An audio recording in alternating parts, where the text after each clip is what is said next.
Hello, hockey fans. The Minnesota Hockey Connection Show is on the air. We're at PACT-TV Studios in downtown Duluth City Hall. And hey, it's April 7th, and it's Frozen 4 week. Boy, this is a big week. St. Louis is having the Frozen 4 this year, and we got two NCHC teams, Western Michigan and Denver, and we got Boston U and Penn State coming to St. Louis. I got a special guest that sees more college games than I do, and probably the first person in 14 years on my show that knows a lot about the American Hockey League, the minor league clubs of the pro hockey teams. So I'm going to talk to Scott Strande. We're going to call him right now.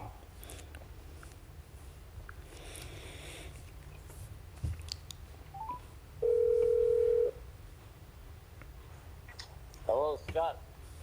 Hey, Scott, Jerry Borough, Minnesota Hockey Connection. How's it going? It's going great. How are you, Jerry? Very good. Hey, glad to have you on the show because you're the first person in 14 years that does the American Hockey League and sees more college men's games than I do. I don't know about that, but I'm happy to be on it.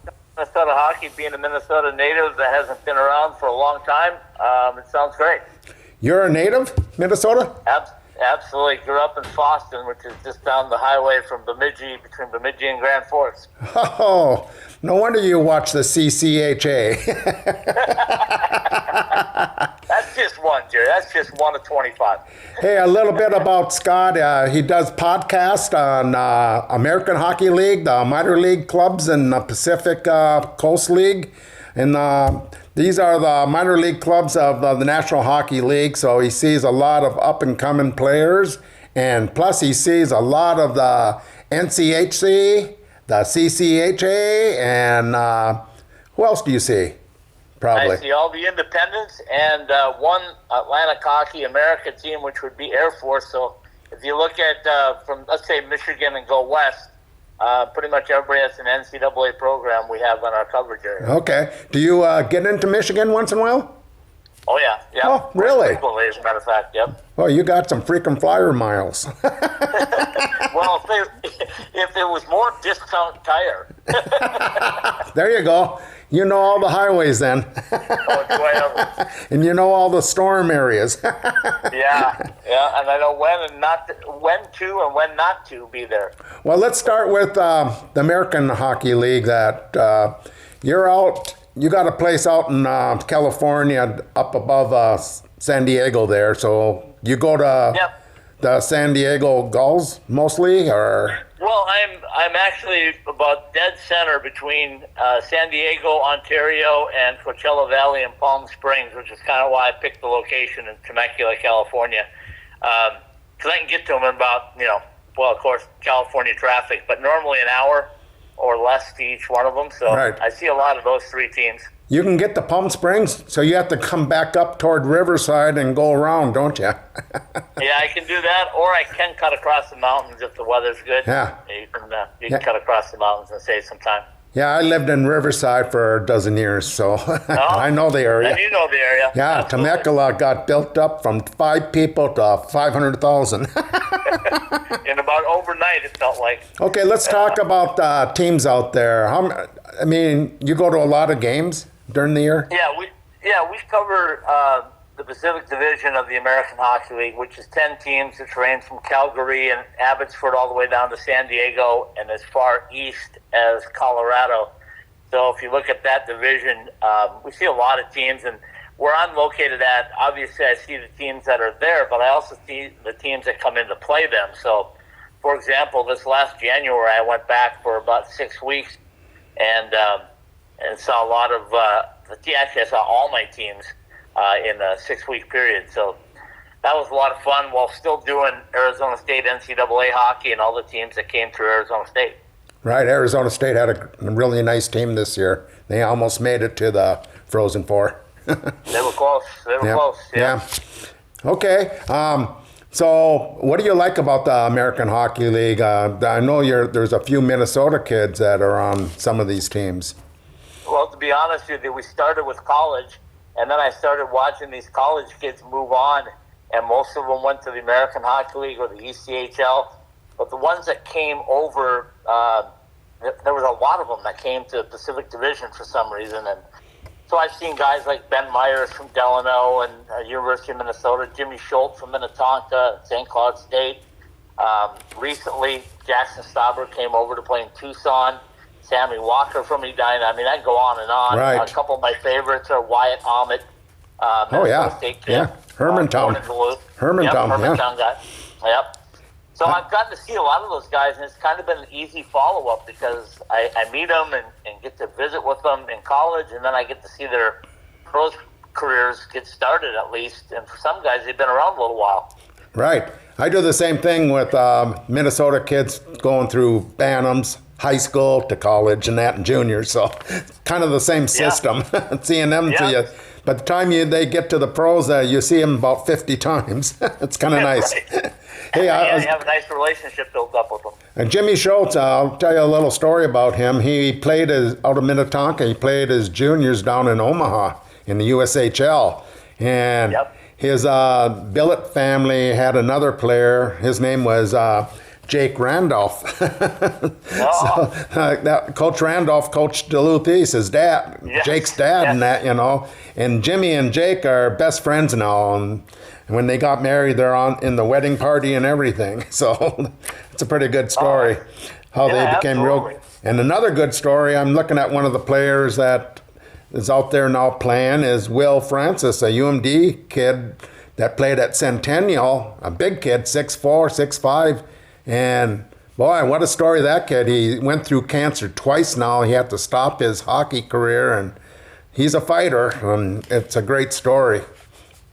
Yeah, he's with the San Diego Gulls now, just signed an ATO or maybe even an entry-level contract. But, yeah, I'll get a chance to see him. The last game of the season is Saturday, April 19th, so I'll be there to see San Diego and Coachella. The night before that, I'll see Colorado and Tucson in Tucson, and then it's playoff time. So do you get to any of the pro games then up in Anaheim and L.A.? Occasionally, occasionally I will, but boy, I tell you, my schedule's so tight, Jerry, that it's hard to find it. And right now, we're the only podcast company / media company that covers the American Hockey League Pacific Division. So we have a lot of stuff to do.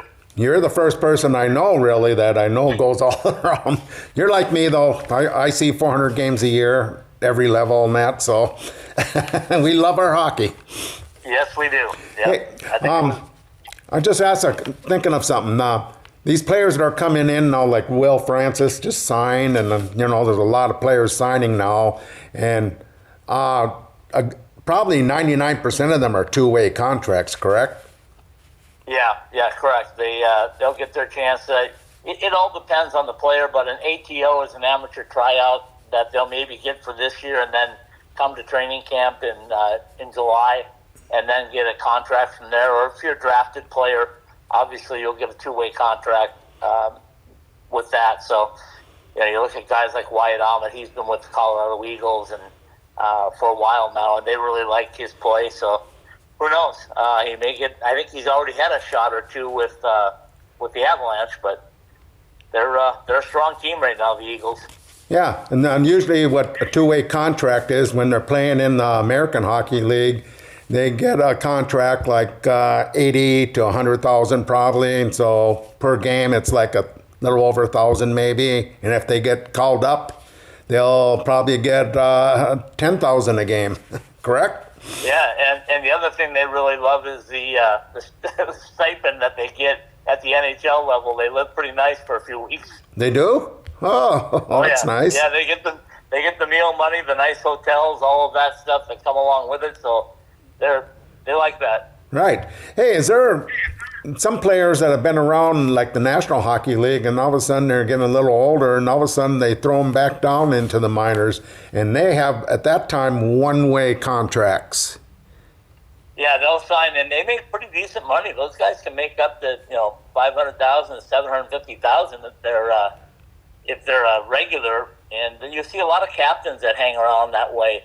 A lot of guys that are that have had the opportunity to play, and they just see the handwriting on the wall that they're not going to be in the NHL, so they like to settle down and stay in the AHL. Okay. Hey, I notice you do I mean, I don't know anyone out there in hockey that does as many podcasts as you. So how does someone watch your podcast? And I know you do a lot of college and the American Hockey League. So where do they go to find these podcasts? Yeah, we don't do any video. We started with video, and then we kind of got away from it and just do audio. So you can visit us live on podbean.com. If you search for ITHSW Podcast. A lot of people call it the Alphabet Soup Podcast, but Icetime Hockey Southwest is how we started. So ITHSW Podcast. You can find us on any major podcasting company, Apple Podcasts, any of the major ones out there, you can find us. But that's kind of how we got started. So it's all audio.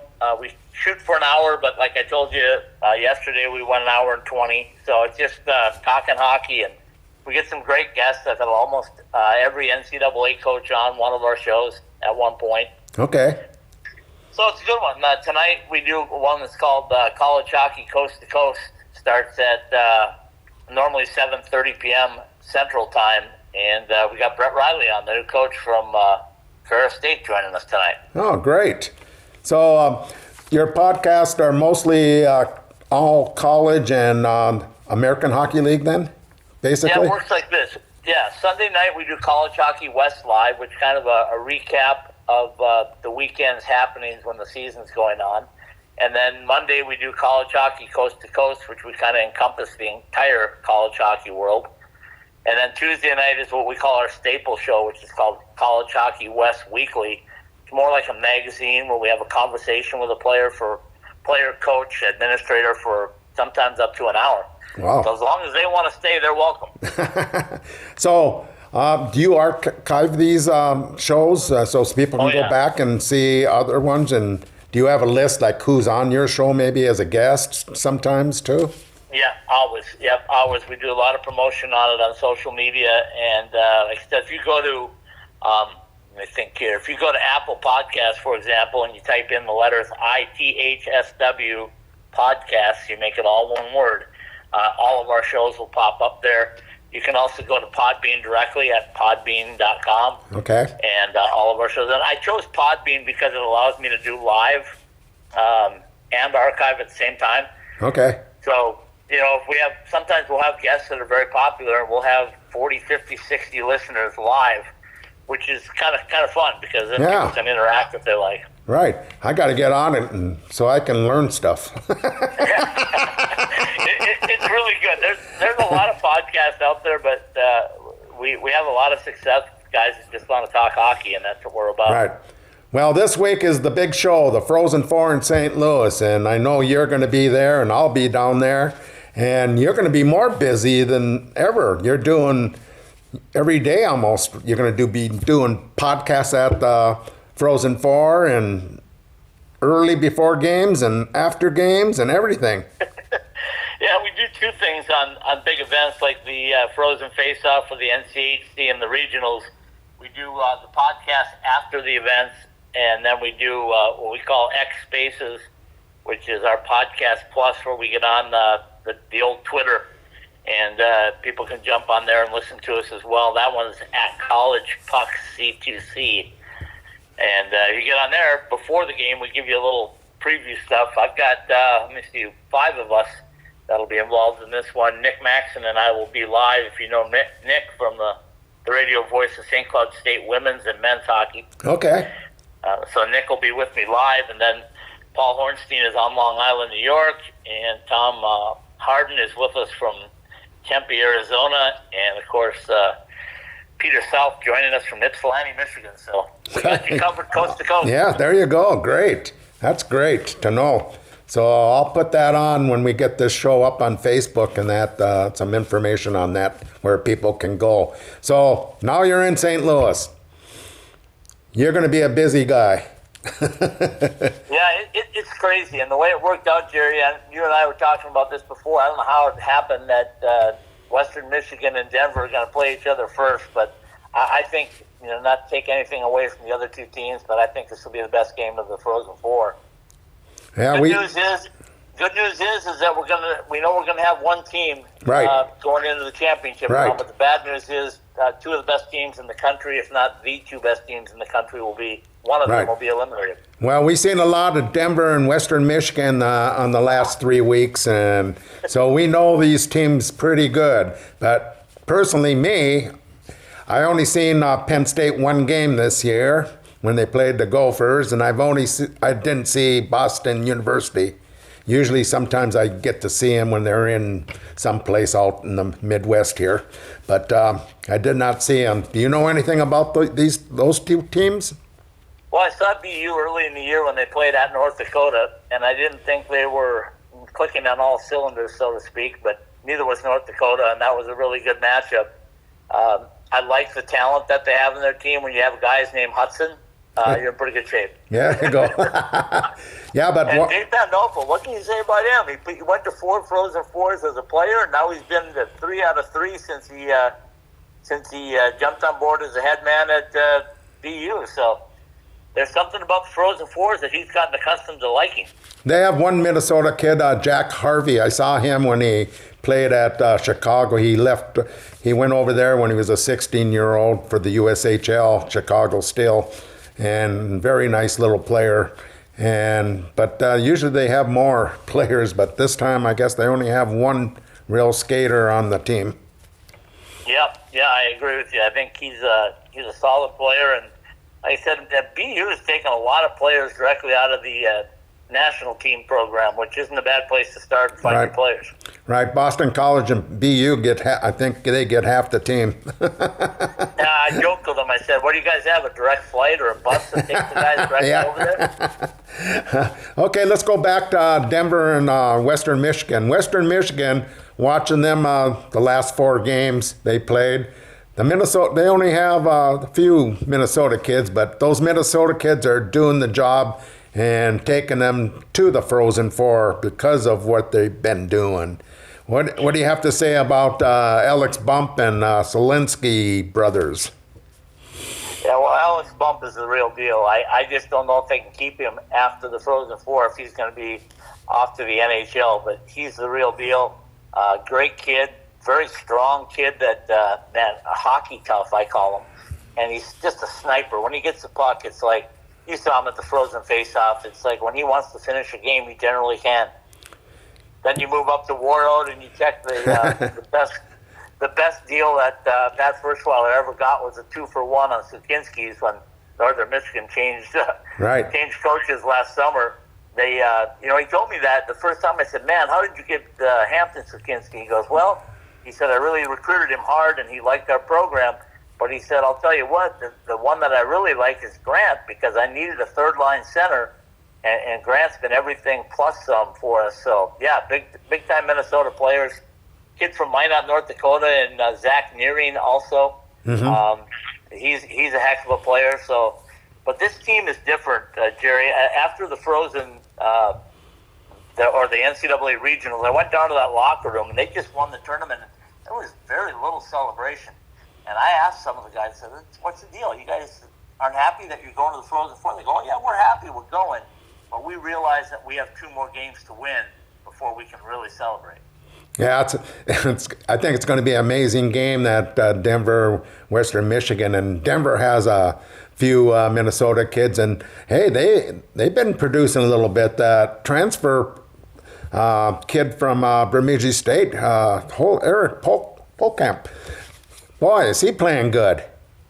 Yeah, he's what they needed. They needed to plug in a defenseman that was more of a stay-at-home type defenseman that can score when he needs to. And what a great fit he is, especially after they lost Boston Buckberger in the Frozen face-off. We lost Buckberger for the year. And when he went down, Coach Carl said it over and over again that Eric Polkamp is one of the guys that stepped up. Of course, with Zeev Bouillon, that doesn't hurt. Nope. And I think Zeev's going to be Minnesota Wild as soon as this Frozen Four is over. I'm guessing. Yeah, I'm totally with you on that. He's done everything he can in college after this season is over with, and who knows? He's up the Hobie hat trick finalist. So who knows? Maybe he takes the Hobie Baker Trophy with him. Well, you know what? Those are three good kids in that Hobie hat trick, and I thought maybe Jimmy Snuggerud could have snuck in, but they still got three really good players. And do you have a favorite in that? Well, I mean, right off the get-go, I said Ryan Leonard was going to be the favorite. He's a heck of a player, but I think Z William has really climbed the charts, depending on when the voting stopped. Right. Because he's had a great postseason, and I don't know if that's going to be included in there or if people have submitted their ballots before, but he's so right now I think it's between Ryan Leonard and Z William, but you know, Leonard had a heck of a year, and they had a great start to his pro career last week, being on the Capitals roster with Alex Ovechkin. Boy. But, you know, Ovi, he could have scored that empty netter if he didn't want He gave it to Leonard. Yes, he did. He didn't want to go that way, and right. You know, kind of fitting that he scores it against his countrymen too. So yeah, what a great story of Ovi beating Gretzky. Everyone thought, no way anyone's going to come close. But this guy still can play like he's a rookie. He's got, how many? He's got about 45 goals now. And he's missed about 20 games. What the heck? and he's over 40. you know, one of the best things I heard him say, though, was he didn't forget who helped him get there. And I'm talking about another wore-out guy in TJ. Yep. He called him out by name. He said, hey, TJ, I wish you were here, and thanks for all your help. And, of course, Nick Backstrom, another one of his close friends that's not on the ice. And, you know, I thought that was cool, and that's what hockey players do. Right. That was great. Great for hockey and everything. Okay, so who do you like in the Frozen Four, the first two games? I'm going to go with Boston U over Penn State just because Penn State's never been there before and BU has, and they've kind of got a chip on their shoulder. And then in the second game, it's really brutally tough for me to decide this. I like Western Michigan. I said all year that they've been a team of destiny, and destiny won't be settled unless they win two more games. But you can't go against Denver either, so it's really hard to beat a team multiple times in the season, especially in your conference. And we know what happened in the Frozen Face-Off, and I think those boys from Denver have a chip on their shoulder. So I'm going to go with Western because I think they're a team of destiny, but I wouldn't be surprised if Denver win either. Right. Yeah, I got Boston in the first game with Penn State, and I'm taking Denver. The reason is they've been there before. The coaches have been there. A lot of the players have been there. They know how to act and everything, and they got a goalie that can do the job in Davis. So, I mean, Western Michigan's a very good team, though, and I think it's going to go right down to the end again on those two teams. But I think Denver, and I'm taking Denver all the way then. Yeah, I'd agree with you. I think whoever wins, Denver or Western, wins the whole thing, and that'll be a lot of celebration for our coverage area. Right. Boy, you know, when going into the regions and that this year, I thought, oh boy, the NCHC, we're the third best league in this year. And I thought, oh, this is not going to be good. And all of a sudden, Western and Denver make it. And now we're looking strong again. It's funny. It's crazy, and people said that the NCHC was down. I'd rather say they were just competitive because every team, you look at Arizona State, the way they climbed the first year in the league, and Omaha was supposed to be good, and they started good, and then kind of got upset. North Dakota hung around, and you know, so there's teams that are pretty solid. I just think it was more of a competitive conference more than being down at all. Yeah, that's my thought. Yeah. And boy, the Hockey East was amazing this year, though. All those teams, Maine and Connecticut, and I mean, it's just crazy. They got about 7-8 teams there that got to the regions. I forget how many teams got to the regions in the Hockey East, but pretty close to that. Yeah, I think they got 7 in or 6 in. Yeah. And, you know. And then so, Yeah, Big Ten was another league that this was their best year since they started the league. Yeah, totally agree. And I think they're going to put another foot forward because it sounds like there's a lot of NIL money flowing from the Big Ten. Do you think the hockey players are getting that much NIL money? Limited players. I know of 5 or 6 that are getting a lot, and I know of another 5 or 6 that are getting quite a bit, and I know of some that are getting. It's all what you put your, what you say is a lot, but there's a few. It's just not many, and a lot of players, I think, in hockey are more interested in developing and moving on to the NHL and trying to win a national championship at it. So I don't think they're just going to jump for the money. You know as well as I do, Jerry, that you can't be a one and done over in college hockey. You need a team if you're going to be successful. Yeah, right. The NIL, I think, will keep players in college hockey, though. Well, hopefully, because right now it's pretty crazy. We just looked at the portal. There's 150 players that are already committed from the Canadian Hockey League to play in NCAA next year. You add that to a list of about 200 that are in the portal from a previous school, and then you look at the guys coming in. I mean, I don't know where we're going to put these guys, Jerry. It's too many. I tell you, that portal's going crazy. Are you shocked at any of the kids going into the players going into the portal? Yeah, we spent about an hour of our show last night talking about that, and we'll be back into it again tonight on College Hockey Coast to Coast, because there's some guys that are strangely going into it, I think, and there's some guys that clearly are going in for it for the paycheck, and there are guys that are clearly, I mean, if you just look at Western Michigan, they've already picked up 3 players, and they're not even done with their season yet. And they're probably figuring bump's gone. That's crazy. Yeah. Hey, we're talking Scott Strande. We're talking College Hockey West, and it's Ice Time Hockey Southwest. And you still there, Scott? I'm still here. All right. Hey, well, our half an hour went fast, and it was good to talk to you again, and we'll see you in St. Louis, and have a safe trip over there, and we'll see you on Wednesday. Yeah, sounds good, Jerry. Thanks for having me on, and we look forward to seeing you as well in St. Louis. Okay, that's it for the Minnesota Hockey Connection show at PACT-TV Studios. And hey, we'll see you at the rink. And thank you, Sean, Liz, and Jim for producing the show.